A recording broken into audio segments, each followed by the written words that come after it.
మా అబ్బాయి అయితే ఈరోజు ఏం కూర చేస్తున్నావమ్మా అని అయితే అడిగాడనమాట. నేనైతే వంకాయ కూర చేస్తున్నాను రా అని చెప్పాను. అబ్బా నాకొద్దు, నువ్వు ఆ వంకాయ కూర బాగానే ఉండదు నాకొద్దు అన్నాడు. అట్లాంటి వాడు ఈ కూర చేసిన తర్వాత టేస్ట్ చూసి 3 సార్లు వేసుకొని వాడే ఎక్కువగా కూర అంతా తినేశాడు. ఇంట్లో అందరికీ నచ్చింది ఈ కూర అయితే.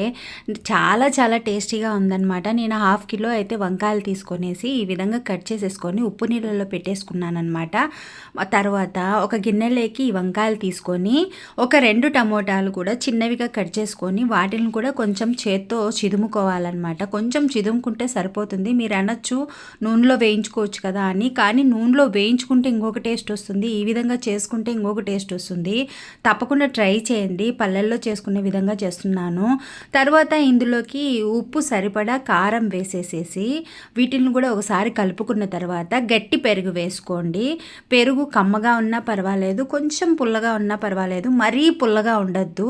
ఇదంతా కలిపేసేసుకొని పక్కన పెట్టుకుంటే కొంచెం ముక్కలకు బాగా పట్టుతుందన్నమాట. ఈ మసాలా అంతా బాగా పట్టి ఊరుతుంది ముక్క అనేది. తర్వాత స్టవ్ మీద బాండి పెట్టేసుకొని ఒక 3 స్పూన్ల వరకు ఆయిల్ వేసుకున్న తర్వాత ఆవాలు, ఒట్టిమిరపకాయలు, జీలకర్ర వేసేసి చిటపటలాడిన తర్వాత ఎర్రగడ్డలు ఒక 2 ఎర్రగడ్డలు అయితే తీసుకొని సన్నగా కట్ చేసుకున్నాను అనమాట.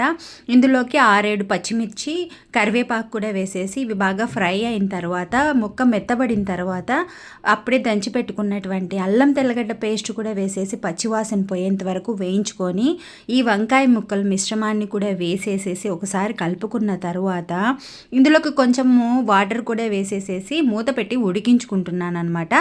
ఇప్పుడు తింటుంది మజా అండి. చాలా చాలా టేస్టీగా ఉంటుంది. మీరు ట్రై చేయండి ఒకసారి. నేను ఎందుకు ఇంతగా చెప్తున్నానంటే అంత కమ్మగా ఉంది కూర, తినే కొద్దీ ఇంకా తిందామా అనిపిస్తుంది అనమాట. తర్వాత ఇందులోకి కొంచెం పసుపు కూడా వేసేసుకుంటున్నాను. వేసేసుకొని ఉడికించుకోవాలి. ఈ కూర అంత టేస్టీగా రావడానికి మజ్జిగ వేయడం అంటే పెరుగు వేయడం వల్ల మనకు అంత టేస్ట్ వచ్చిందనమాట. మీరు గమనించారో లేదో, నేనైతే ఇందులోకి ధనియాల పొడి కానీ, గరం మసాలా కానీ, జీలకర్ర పొడి కానీ ఏమీ వేయలేదు.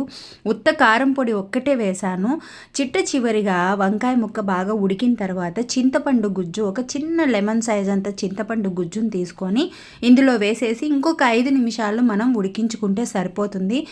చివరిగా కొంచెం కొత్తిమీర చల్లుకొని అన్నంలోకి, వేడి అన్నంలోకి తింటే మైమర్చిపోతారు. ఒకసారి మీరు ట్రై చేయండి. ఈ వీడియో నచ్చినట్లయితే లైక్ చేసి మీ ఫ్యామిలీ ఫ్రెండ్స్ అందరికీ షేర్ చేయండి.